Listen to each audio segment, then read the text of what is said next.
Another day in the life vlog? Yep. Did you ask for it? No. Hello from the work trip.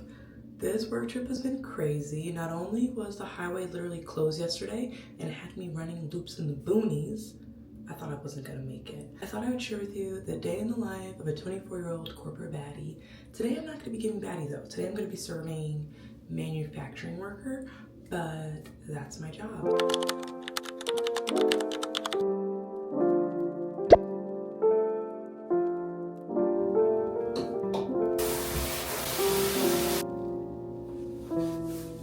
Funny story to share this morning. So my best friend Corey, we were on FaceTime last night and she was like, yeah, like you made a day in your life as a corporate girl and you never went to the office.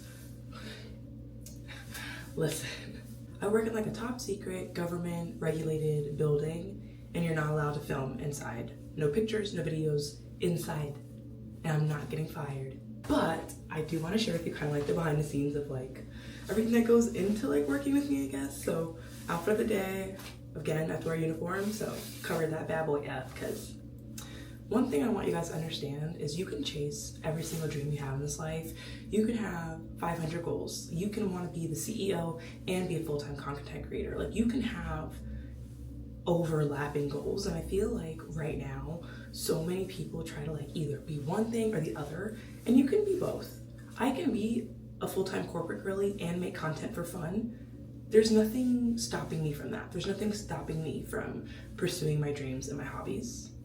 But I suggest to you to be very, very mindful of what you post, where you are, what times you post, because someone is always watching you. Your haters are always watching you. Please let that be a lesson you learn from me. And when I say things like your haters are always watching you, in an ideal world, everybody gets along and everybody loves each other, and there's not people at work who hate to see you in the spaces that they're in. But we know that's not true. Well, you know that's not true, right? Everyone has good intentions, but not everybody wants to see you win, and nobody wants to see you doing better than they are. Like, so for me, like, yes, I could go to my office at work and film in my office and not share any confidential information, but there's still that like, well, if she was willing to film in her office, would she film other things? Would she film our, operations and things like that? Another thing that I do for like my safety on the internet is you don't know my name. You know where I live, so you could probably find me if you really wanted to. But if someone from my work was Googling me or trying to find me online, I have an Instagram account in my full name that I literally only post like corporate mumbo jumbo jingo on it, and it's private. Now, just because it's private doesn't mean people can't see it, but it makes me feel confident that I'm taking the precautions to protect myself online, because we don't know what the future of online is. We've only had social media since like 2011, 2010 in terms of like Instagram, and we had MySpace and Facebook before then. But in the way that people monitor and pocket watch on social media now is out of control. But so like for me, when I'm going to day-to-day audit or like go to one of my locations, I am not in full glam. I don't wear any makeup. Maybe you'll get a tinted moisturizer out of me on a good day, but that's it. I just like to stay hydrated, and I like to have a lot of sunscreen on because I know I'm gonna be outside and I have to protect my skin. Another thing I want to share with you guys, because I feel like we haven't talked about my wedding recently, and I promise I will continue my wedding series soon, but there was a couple of things I needed to have in place first. And the venue, just got so so the venue for my wedding, I'm trying to keep it like top secret, because when I promise you there's ops watching me, you guys like have no idea the life I come from. My wedding venue only allows you to book 1 year to the day. So Eric and I wanted well, I don't really know what Eric and I wanted. If I'm being so honest with you, wedding planning is probably one of the most confusing like times, like in terms of like what you want, what you think you want, what you wanted when you were a kid versus what you can actually afford. Like wedding planning has been a very humbling experience. Luckily, I've never really had many situations in my life where I needed to be humbled. Like I'm usually pretty like, I don't know, I feel like I've kind of always gotten everything I've wanted. So like for me, oh shit, Eric's calling me, okay. I can actually tell him the news now. kind of like I couldn't tell you guys before I told him. Good morning. So I was talking to Joe this morning. You talked to Joe? Mm-hmm. It's only the 12th. I thought it was what day from tomorrow. I know. Let us know today. Well, I just emailed him and I was like, hey, like I know our wedding date isn't technically until tomorrow, but I just wanted to like remind you that like we are still interested. And he was like, yeah, like I'm gonna send over all the confirmation details tomorrow, but it looks good as of now. Yeah, baby, that's awesome. Because I was gonna loop you into the email, but if you said something I didn't want to hear, I didn't want you to see me crashing out. So I was just like, I mean, I would have crashed out probably before you, to be honest. I saw that email come across and he said no, I would have crashed out because I think just the way they handled it. For venue 1 and 2, so the reception and the ceremony venues, we should be good for those times, and then we should also be good for the Sunday night venue. Yeah, I like that. We're gonna get married. I wanted to like be optimistic that like we were gonna get the day, and I was like, no, like I always get what I want, like I have good karma, like good vibes, like we're gonna get it.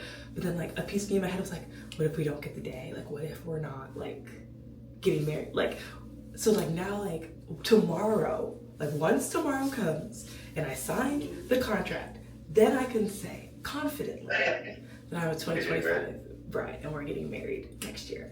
I'm about to go to the office now. I'm just cleaning up and getting ready to go. That's awesome, baby. Did you get insider information early? I wanted to wait till tomorrow, but like in my head I was like, oh, were you recording me for that? we are getting married. Woo-hoo. All right, bye baby. I love you. Thank you. Back before that. So yes, my wedding planner talked to him and he said that everything looks good for us to book tomorrow. I'm so excited, so nervous, but like it just feels so right, like to me, that like I'm marrying my best friend and we're doing a couple honeymoons next year. I know it's the entitlement, it's probably like oozing off of me, but how many times am I gonna get married? So we're gonna go on a couple different honeymoons because I don't like to vacation for long periods of time. Like I don't like to be on vacation for like 3-4 weeks. So we're gonna just break our honeymoon up into like 4-day, week-long like trips. And I think the honeymoon I'm looking forward to the most, which is probably bizarre to even say these words out of my mouth, but in New York City for Christmas next year, that has been on my bucket list since like 2015, like 10 years in the making. And we were gonna go this Christmas and Eric was like, well, we're getting married next year, like it might be more special to go to New York once we're married. And I was like, yes, but yeah, you gotta keep this day rolling or I'm never gonna get to the office.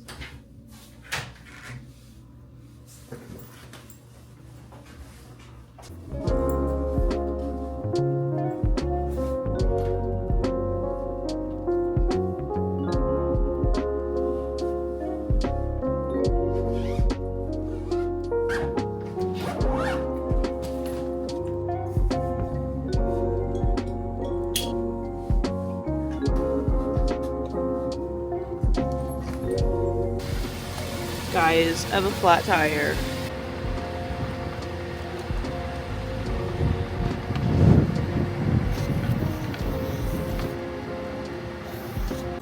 Good morning from me and my flat tire, I guess. I feel like I'm freezing. So I feel like I pride myself in big sister advice. So today I just want to share a couple tips for the girlies who are either moving somewhere where there's winter from somewhere like Florida where there is no winter, or for my girls who just travel for work. Always, always, always keep like a winter travel necessities bag with you wherever you go. So like for me, when it's cold outside, tires just get flat, and then if you start driving them, then typically they'll like refill themselves. But this morning I'm at my hotel and I realized, shit, like my front tire is flat. So I keep like a portable tire filler.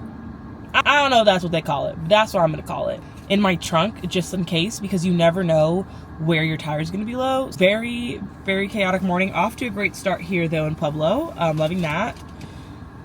Also thought hotel checkout was at noon. I don't know why I thought that. I've stayed at this hotel maybe like 15 times this year. Checkout was 11. At 10:55, I was like, shit, I'm not ready to check out. So yeah, crazy morning. I hope my tire like gets its life together, because emotionally, I just don't have it in me to deal with a flat tire today. But I won't lie, when I was driving last night, I feel like I hit something like in the road and like it popped my tire. But I'm gonna be positive, because I do not have money to replace my tire, and I have run flat tires because I have an Audi. So even if this tire is popped, we're gonna keep running that bitch, because we don't have the funds to get it replaced.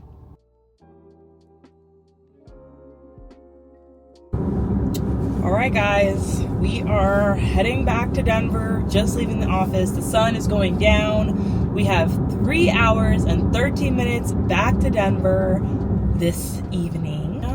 Ultra. That's my favorite, like, One Direction, like, thing to say. Like, every time I'm in the car, I literally say, on the road again.